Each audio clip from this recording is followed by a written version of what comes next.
पुत्र वाले हो गए हो ना दुर्योधन, न जाने तुम्हें बुद्धि कब आएगी। माता के समक्ष यूं अवघड़ बनकर जाओगे? रुको,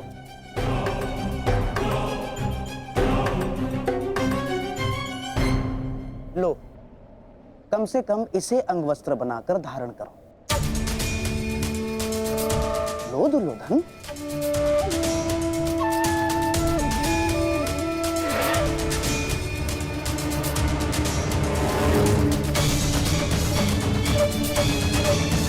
सोच क्या रहे हो दुर्योधन? देखो, मेरी बात मानो, तुम्हारा इस दशा में जाना उचित नहीं होगा। ठीक है मामाश्री।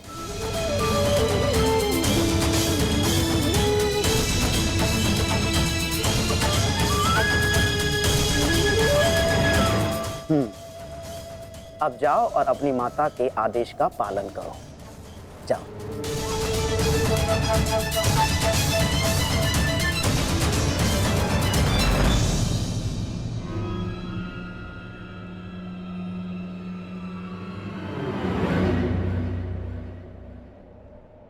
कहां से आ रहे हैं युवराज? तुम यहाँ क्या कर रहे हो वासुदेव? और इससे तुम्हें क्या कि मैं कहां से आ रहा हूं?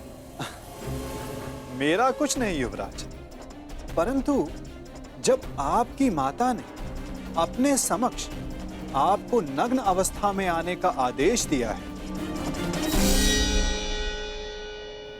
तो फिर आप ये पहनकर क्यों जा रहे हैं? उस अवस्था में जाइए जिस अवस्था में आपको आपकी माता ने बुलाया है।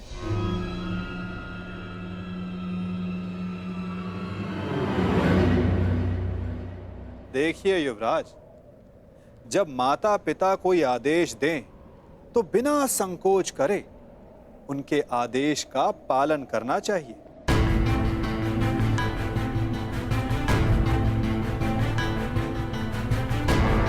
किंतु तुम्हें माता के आदेश के बारे में किसने बताया? नहीं,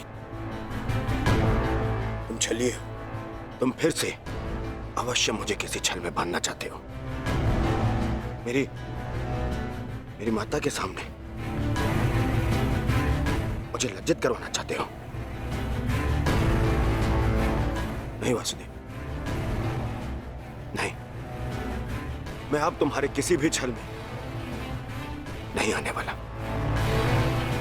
चले जाओ यहां से। मैं तुम जैसे छलिए की एक बात नहीं मानूंगा।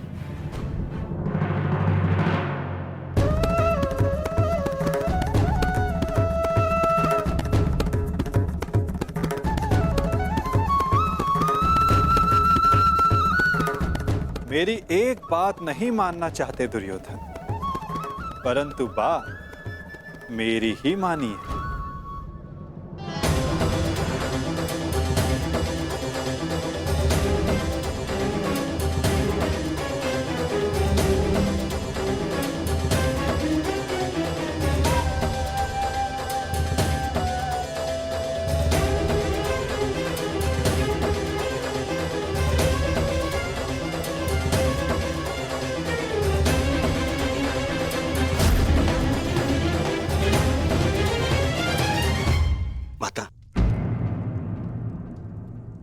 मैं आपके आदेश अनुसार गंगा स्नान करके आ गया माता।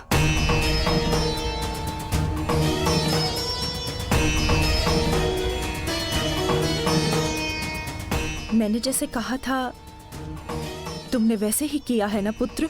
जी माता। तो सज्ज हो जाओ पुत्र। अब मैं तुम्हारे शरीर को वज्र का बनाने जा रही हूं।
संकेत है कि कुछ बड़ा होने जा रहा है गुरुपुत्र।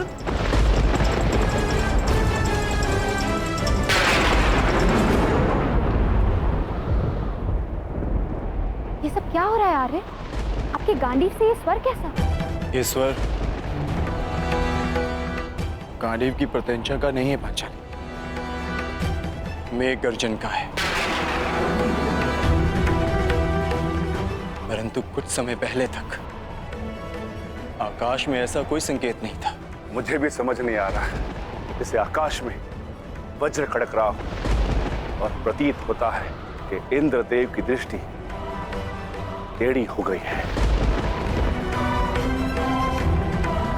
नहीं विकोदर, ये संकेत है कि किसी की दृष्टि कई वर्षों के पश्चात किसी पर पड़ी है।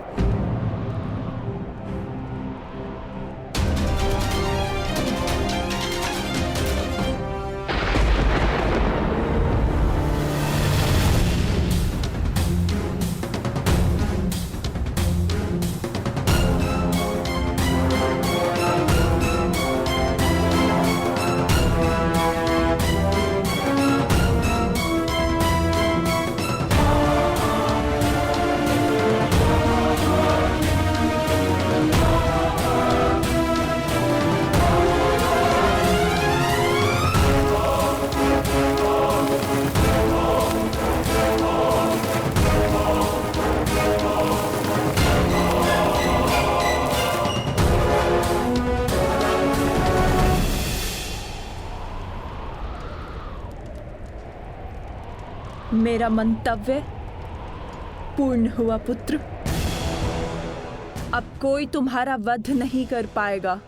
महादेव के आशीर्वाद और मेरे तप के प्रभाव से तुम्हारा संपूर्ण शरीर वज्र का हो गया है, जिसे क्षति पहुंचाना असंभव है।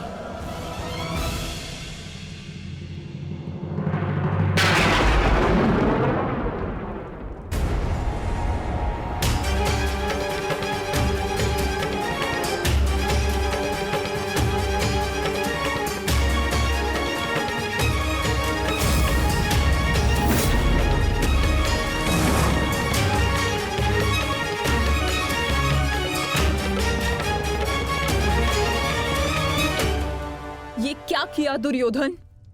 मैंने तुम्हें निर्वस्त्र होकर मेरे समक्ष प्रस्तुत होने का आदेश दिया था, तो तुम क्यों ये अंतर्वस्त्र पहनकर आए? माताश्री, बहना, क्या हुआ? क्या हुआ? क्या हुआ बहना? महादेव के वरदान का उपयोग करने के लिए मैंने दुर्योधन को निर्वस्त्र मेरे समक्ष प्रस्तुत होने का आदेश दिया था, ताकि इसका सारा शरीर वज्र का बन जाए। परंतु ये क्यों किया दुर्योधन? ऐसा क्यों किया?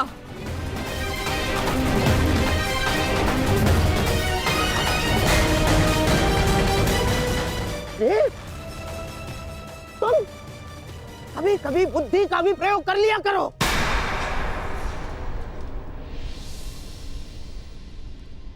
क्या कह रहे हैं मामाश्री? आप ही ने तो मुझसे कहा था कि माता के समक्ष पूर्णतः निर्वस्त्र होकर नहीं जाना चाहिए। आप ही ने कहा था। मैंने कहा?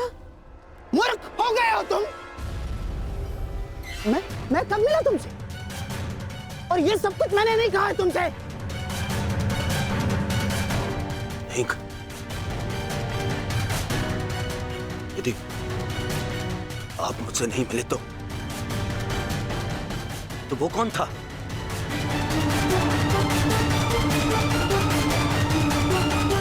आपके पश्चात मुझे वो छलिया वासुदेव मिला था। वो छलिया कृष्ण।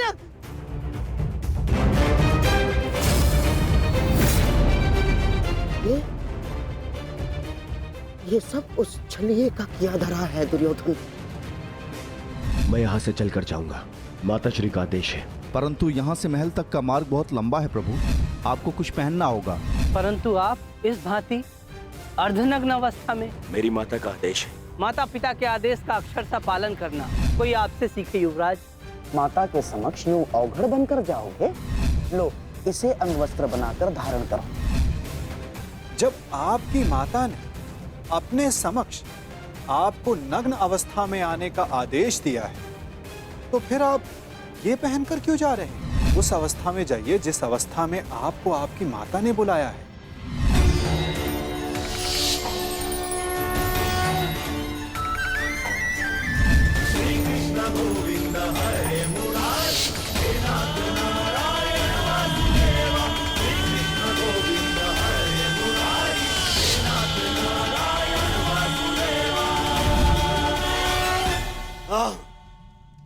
ये सब उसी के कारण हुआ है। मैं उसे नहीं छोड़ूंगा, मैं उसे जीवित नहीं छोड़ूंगा, जीवित नहीं छोड़ूंगा मैं उसे। बहना, बहना, मुझे ऐसा लगता है कि अभी भी समय शेष है। एक बार मेरे होने वाले सम्राट को पुनः देख लो। दुर्योधन, उतारो तुम्हारी ये अंतर्वस्त्र, उतारो। अरे तुम समझ सकते।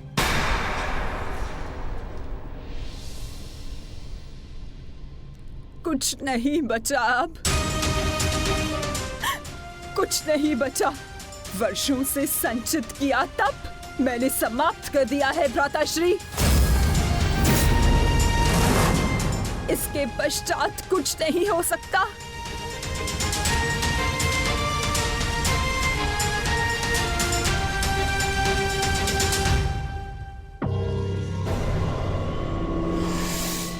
माता,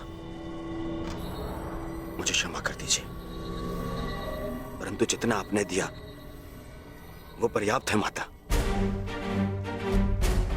मेरे मित्र का प्रतिशोध लेने के लिए, उन पांडवों का अंत करने के लिए इतना भी पर्याप्त है माता। कमर से ऊपर सब कुछ वज्र का बन गया है माता, और नियम अनुसार भीम कमर से नीचे गदावार नहीं कर सकता।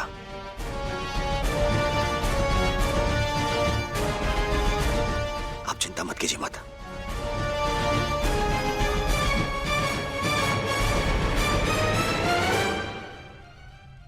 मुझे मेरे युद्ध के लिए सज्ज होना है। मुझे आज्ञा दीजिए माता। मैं वचन देता हूं कि मैं आपके इस आशीर्वाद को व्यर्थ नहीं जाने दूंगा। प्रणिपात माता। विजयी भव पुत्र, अवश्य ही तुम्हारी विजय हो।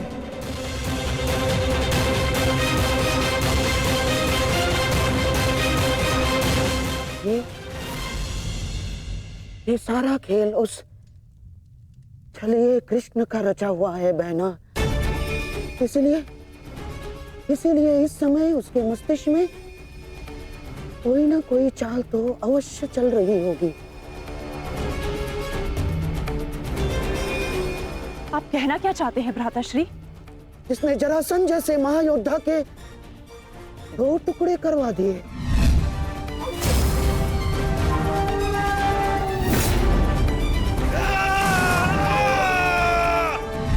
इसने महामहिम भीष्म को उस शिखंडी का सहारा लेकर शरशैया पर लिटवा दिया।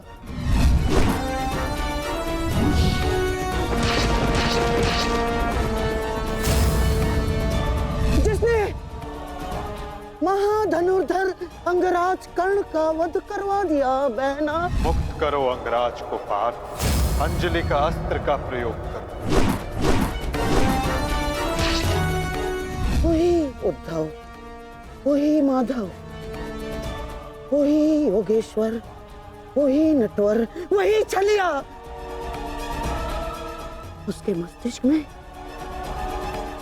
इस समय कोई ना कोई योजना अवश्य चल रही होगी। नहीं, इस बार मैं कृष्ण को कोई छल नहीं करने दूंगी। समय आ गया है।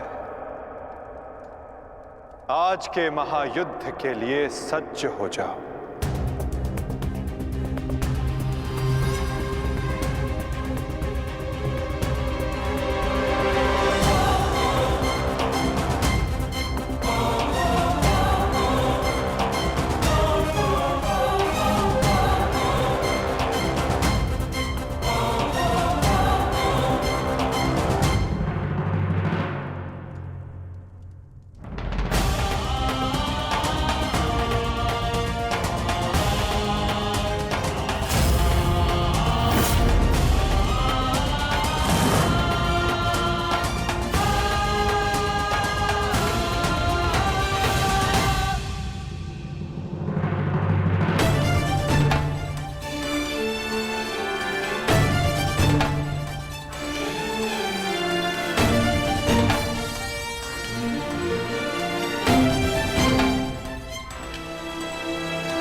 ये गांडीव इतना भारी लग रहा है माधव कि उठा ही नहीं उठ रहा।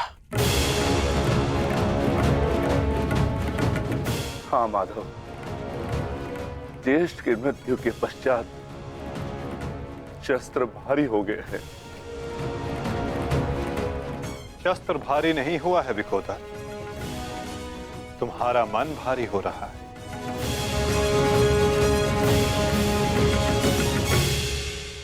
शस्त्र भारी नहीं हुआ है विकोदर, तुम्हारा मन भारी हो रहा है। मन को हल्का करो, भुजाओं में बल स्वतः आ जाएगा।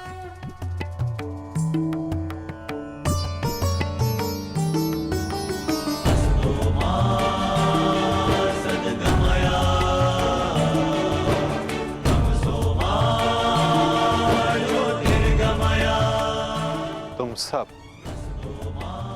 अपने ज्येष्ठ कर्ण के लिए उनके मन की इच्छा, उनके लक्ष्य को पूर्ण करके अपने मन को हल्का कर सकते हो। कर्ण के पश्चात अब तुम सबको उसके परिवर्तन के लिए ये युद्ध करना होगा।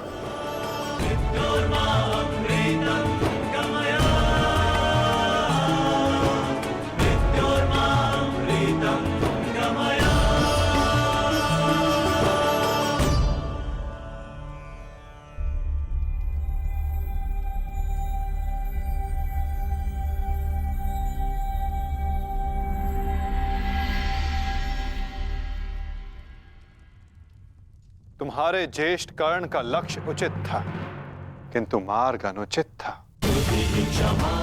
इसलिए वो पूर्ण ना हो सका। और तुम सबका मार्ग धर्मपथ है, सत्य है, परंतु तुम सबका लक्ष्य अनुचित था, प्रतिशोध। अब उचित मार्ग पे चलकर उचित लक्ष्य के लिए युद्ध करो, परिवर्तन के लिए युद्ध करो, और यही तुम्हारे ज्येष्ठ कर्ण के लिए सत्य में उचित श्रद्धांजलि होगी।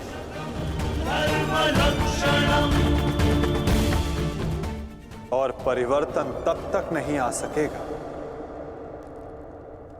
जब तक दुर्योधन जीवित है।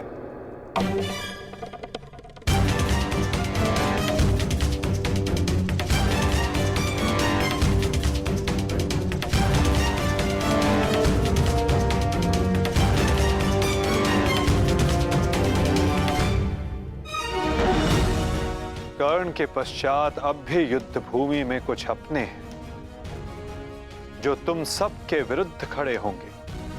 कर्ण का शरीर भले ही नष्ट हो गया, परंतु कर्ण की आत्मा, कर्ण की सोच अभी भी जीवित है, और ये सोच बहुत कुछ जीवित कर देती है।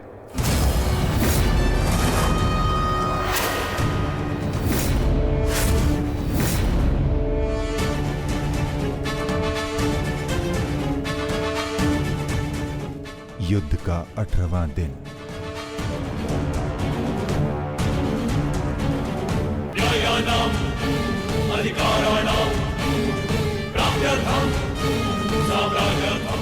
कर्ण उस दीपक की भांति है जो बुझने से पूर्व दूसरे दीपक को प्रकाश दे जाता है और फिर उस प्रकाश में लौट कर आता है।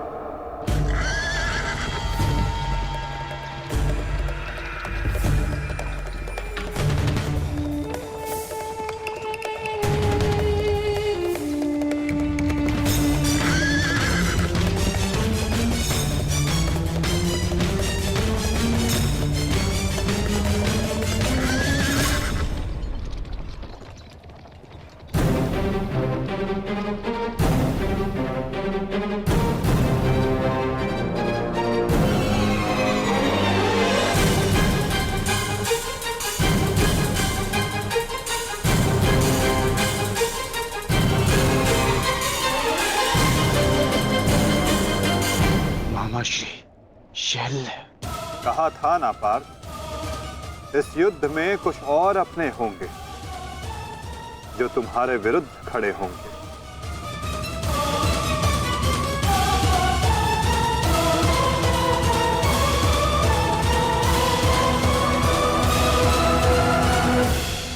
मैं जानता हूं मैं अंगराज नहीं बन सकता, परंतु मद्राज की साहस का दर्शन अवश्य होगा। मैं वचन देता हूं, जो मैं सारथी बन के नहीं कर पाया वो अब मैं अपने रथी के रथ पर आरूढ़ होकर अवश्य करूंगा। ये मेरा वचन है। मैं वचन देता हूं कि आज का दिन सदा स्मरण रखा जाएगा। न बंधु न सखा, न बहन न कोई भांजा, आज शल्य के लक्ष्य में कोई बाधा नहीं बनेगा। आज शल्य प्रायश्चित करेगा एक महान योद्धा के मृत्यु के सहायक होने के अपराध में। आज शल्य प्रायश्चित करेगा अपने अपराध का।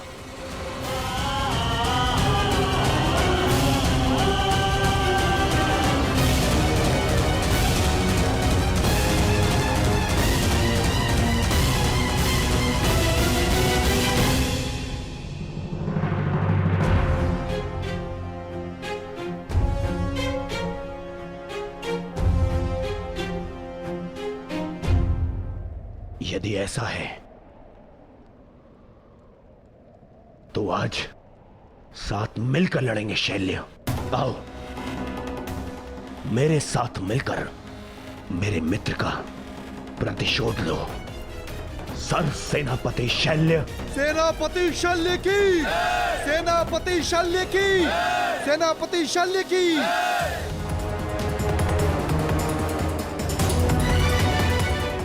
आज तुम बाण होगे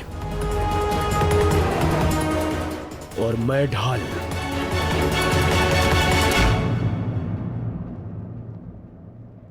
मित्र कर्ण के लिए और ये मेरे पश्चाताप के लिए।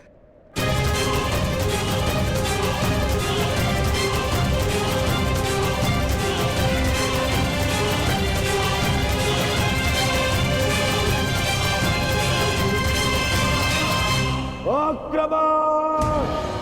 आक्रमण!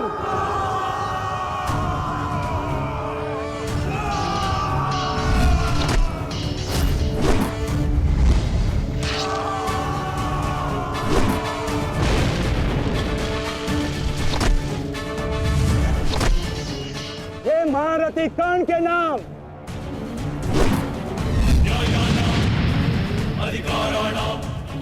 ये मित्र कर्ण के लिए।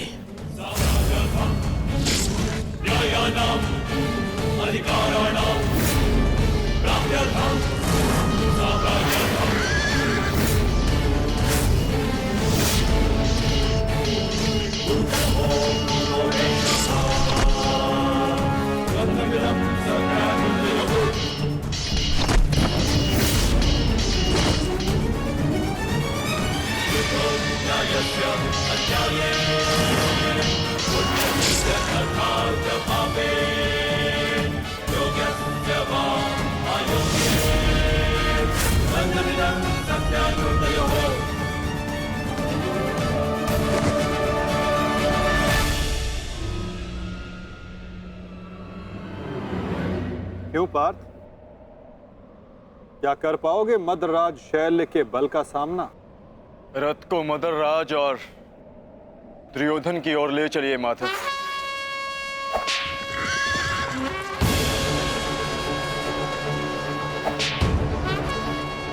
आरती उस ओर चलो।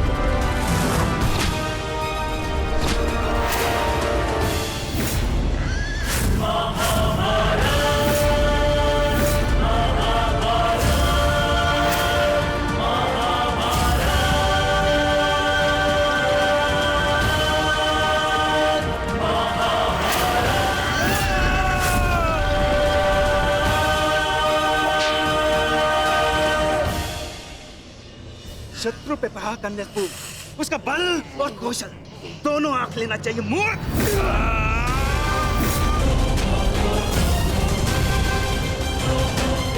शल्य के समक्ष क्रोध करने वाला आधा बल खो लेता है। इस जोड़ी को ही नहीं, आज मैं दोनों के शरीर को ही तोड़ डालूंगा।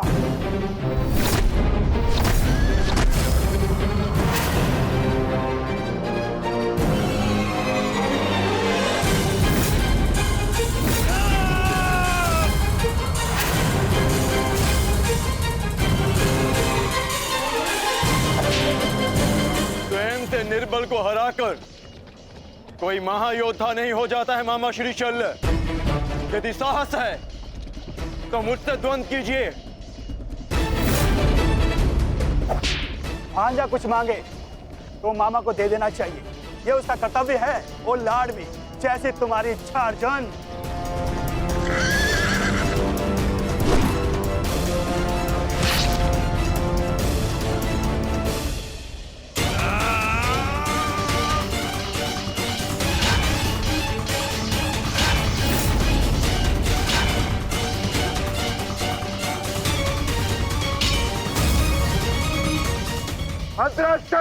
अपना लक्ष्य भूल गए विकोधर।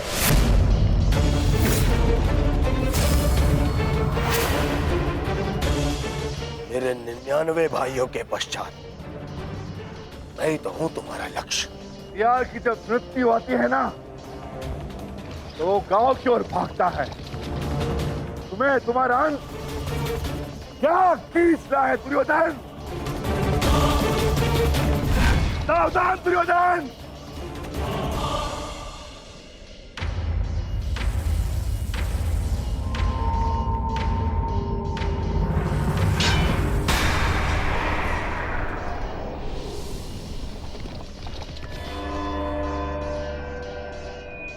ठीक कहा तुमने, कर लो, अपनी प्रतिज्ञा पूर्ण कर लो। मेरे मस्तक को तोड़ दो, प्रहार करो मुझ पर विकोधर।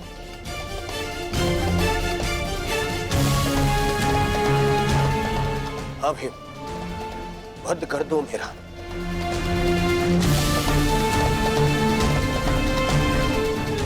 कर लो, अपनी प्रतिज्ञा पूर्ण कर लो। स्मरण करो, वो मैं ही था जिसने सम्राट से भिखारी बना दिया था तुम सबको। स्मरण करो, वो मैं ही था जिसने 12 वर्ष के वनवास में भेज दिया था तुम सबको। वो अज्ञातवास स्मरण करो, वो भी मैं ही था। स्मरण करो, द्रौपदी का वस्त्र हरण, वो भी मैं ही था। और अभिमन्यु का वध, वो भी स्मरण करो, वो भी मैं ही था। मार दो मुझे, अपना प्रतिकार लो, मुझे मार दो। ऐसे भी मेरे 99 भाई और मेरे मित्र के चले जाने के पश्चात अब जीने की इच्छा शेष नहीं है। मार दो, आओ भीम, वध करो मेरा, मार दो।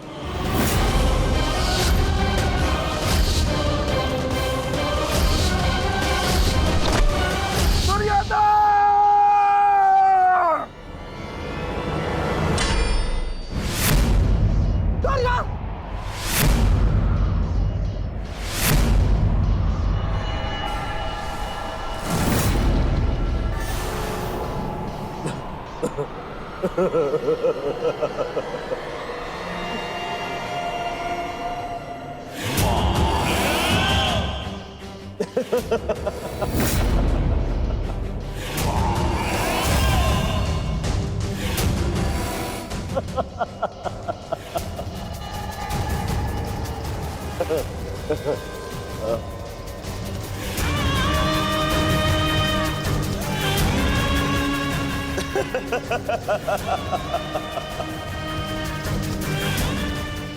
सुना नहीं भी, मैंने कहा 99 भाइयों और मेरे मित्र की मृत्यु के पश्चात जीने की इच्छा शेष नहीं है। यदि कुछ शेष है तो वो प्रतिकार की कामना, प्रतिशोध की इच्छा। आओ भीम, प्रहार करो मुझ पर। ऐसे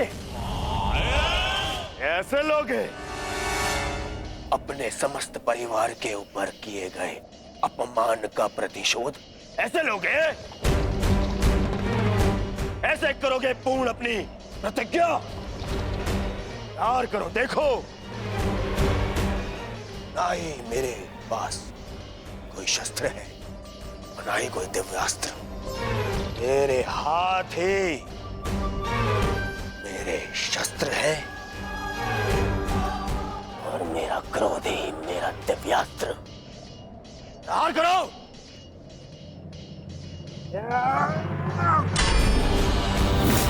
ऐसे नहीं भीम।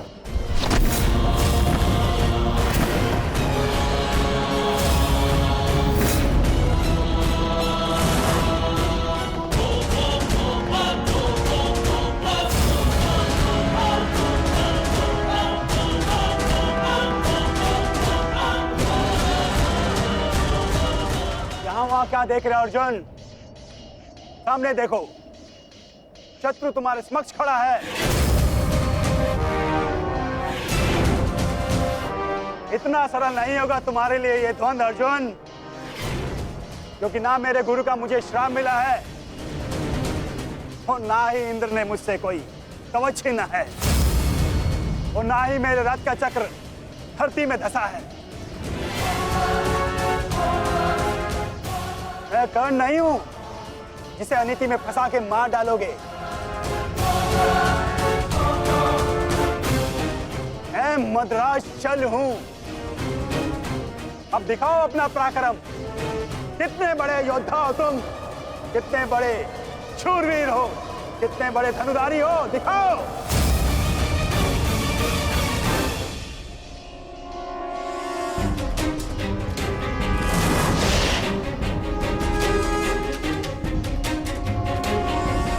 स्मरण रखना पार्थ, कभी कभी क्रोध को अस्त्र बना लेना चाहिए। तुम क्रोध में मत उलझो पार्थ, केवल अपने युद्ध पर अपना ध्यान केंद्रित रखो।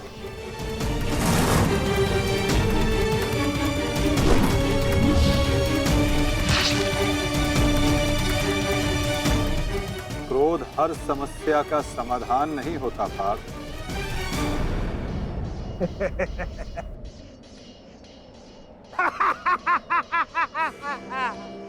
लगता है आचार्य द्रोण ने तुम्हें अधूरी शिक्षा दी है अर्जुन।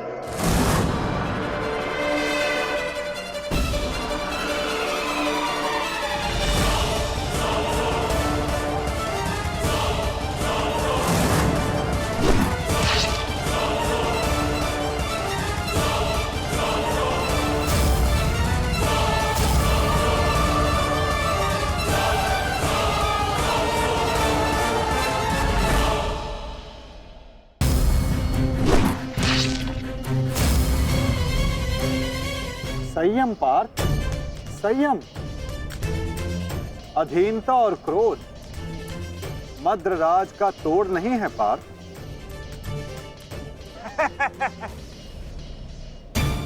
मद्रराज, इस अर्जुन को धनुर्विद्या सीखने का बहुत शौक है। आप इसे धनुर्विद्या सिखाएं।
कहाँ भाग रहे हो अर्जुन? प्रणाम मामा श्री। क्या सारा लाज अर्जुन पर उड़ेल दोगे? नहीं भांजे भीम, तुम्हारे लिए भी बहुत शेष है। बहुत दिन हुए मल युद्ध किए। आओ।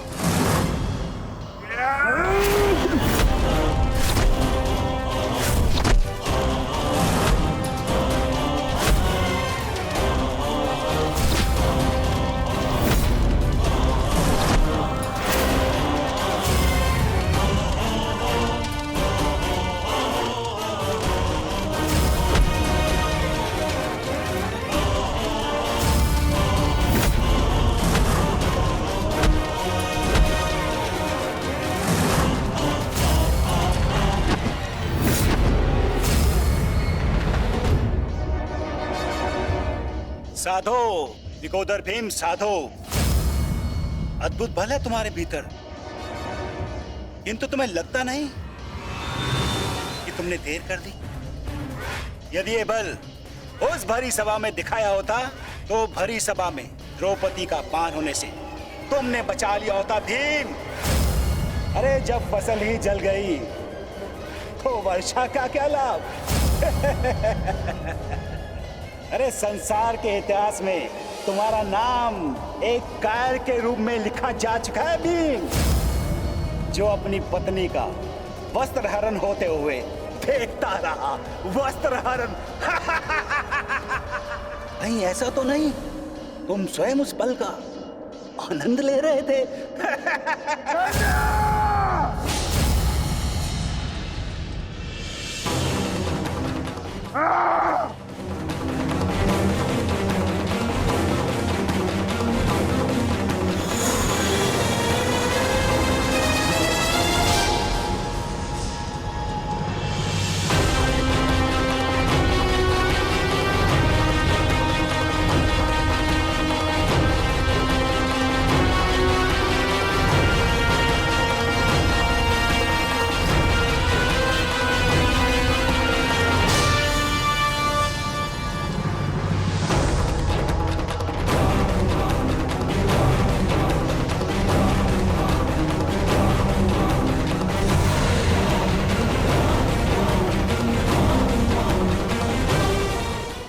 भीम आओ।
सारथी चलो।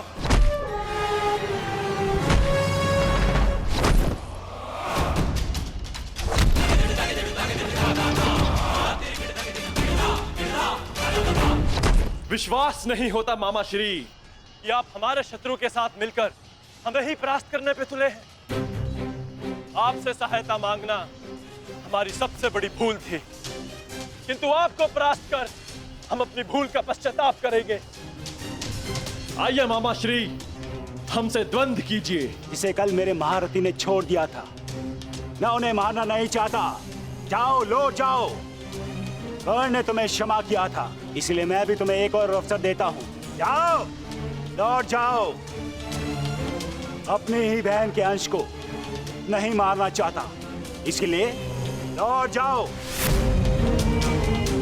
कहीं ऐसा तो नहीं कि आपको हमसे भय लग रहा हो मामा श्री? है शल्य को भय।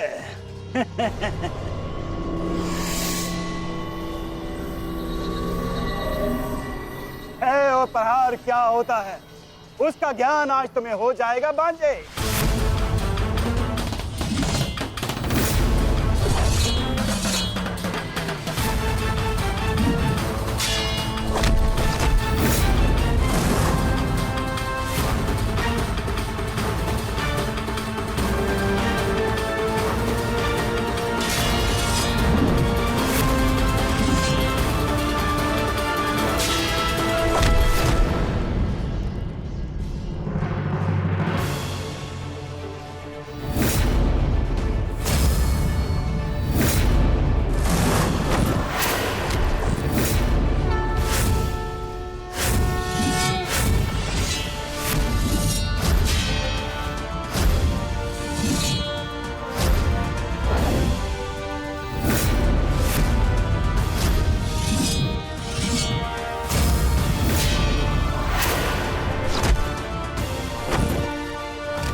समाधि में बैठे मेरे गुरु पर प्रहार करने वाले हत्यारे, मैं तुम्हें इस गुरु पुत्र का बाल भी बाका नहीं होने दूंगा।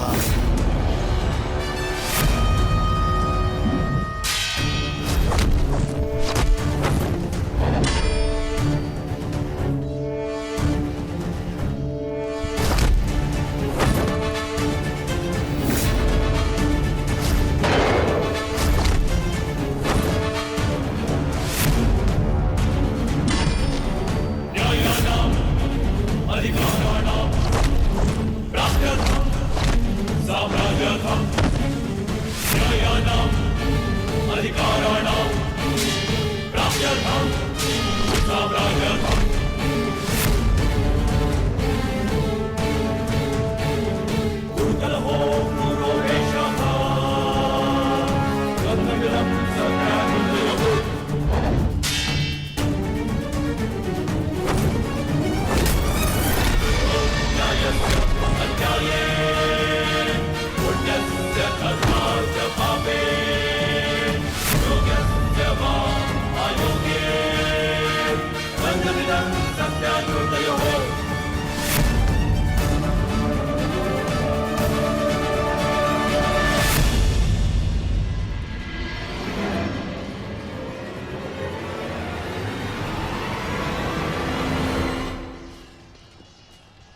भांजे हो, एक अवसर और देता हूं, उठाओ अपना शस्त्र और प्रहार करो।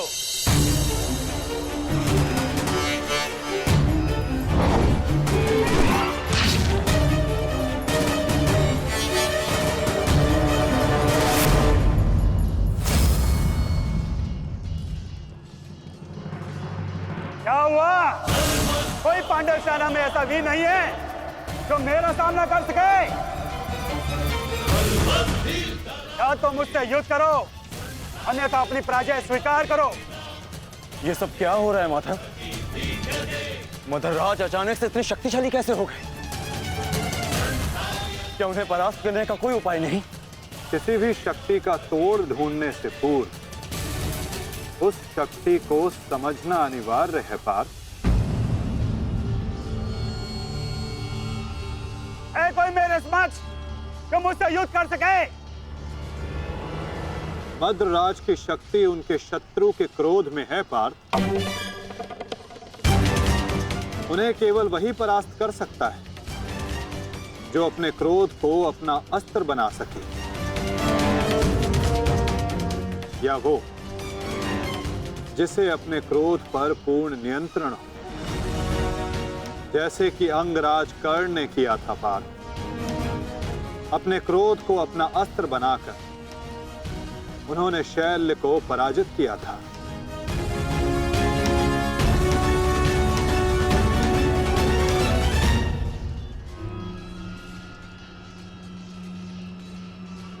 युधिष्ठिर,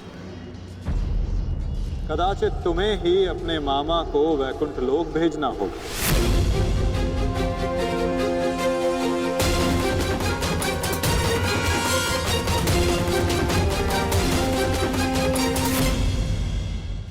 कदाचित तुम्हें ही अपने मामा को वैकुंठ लोक भेजना होगा।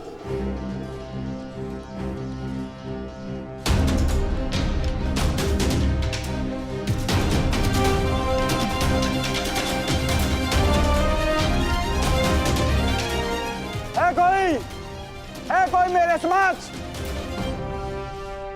मैं आपकी चुनौती स्वीकारता हूं मामा श्री।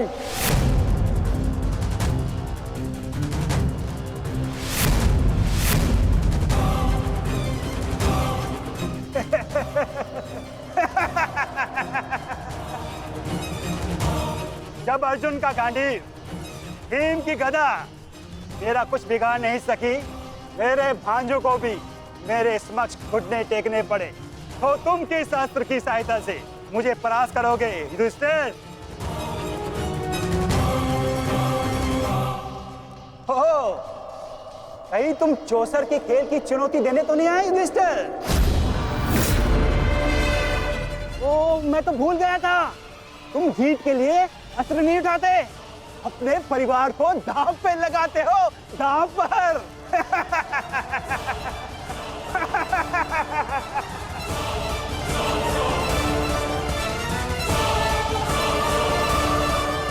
परंतु दांव पर किसे लगाओगे?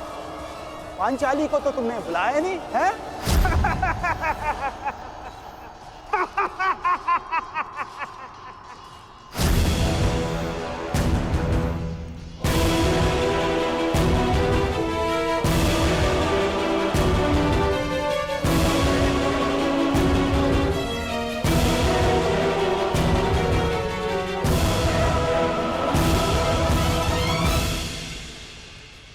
तो बताओ युधिष्ठिर, मेरे साथ चौसर खेलोगे या है तुम्हारे पास कोई अस्त्र मेरा सामना करने के लिए?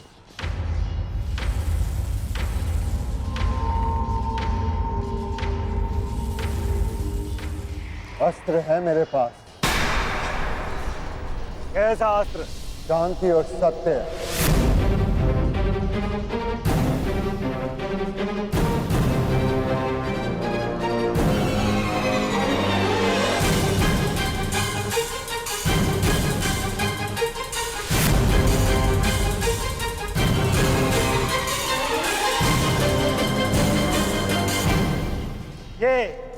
ये समस्त विनाश तुम्हारे कारण हुआ है। ये महाभारत तुम्हारी एक भूल के कारण हुआ है।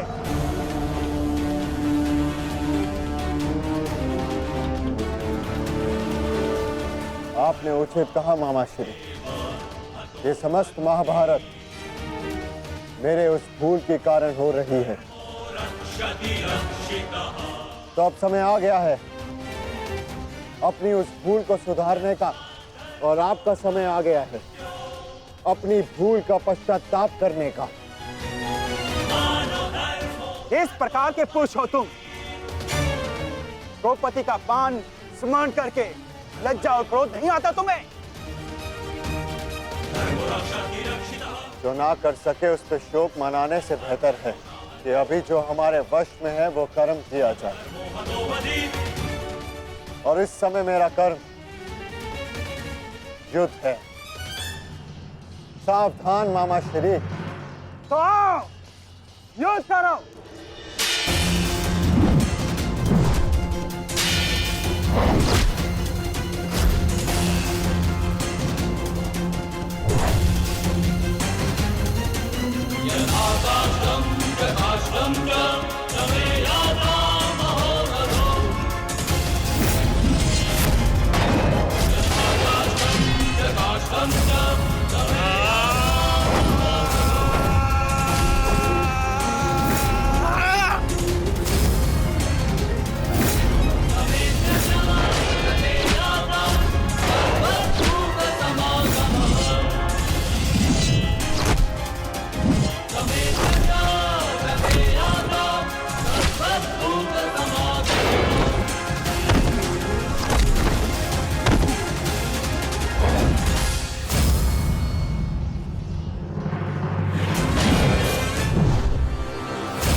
क्रोध का यही अंत होता है। मनुष्य का क्रोध मनुष्य को ही भस्म कर देता है। स्मरण है पार्थ, ये वही मामा थे जिन्हें विवश होकर कौरवों का साथ देना पड़ा।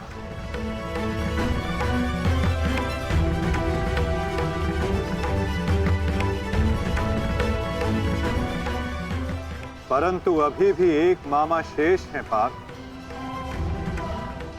जिन्होंने संपूर्ण भारतवर्ष को इस महाभारत की चौसर पर आने को विवश कर दिया।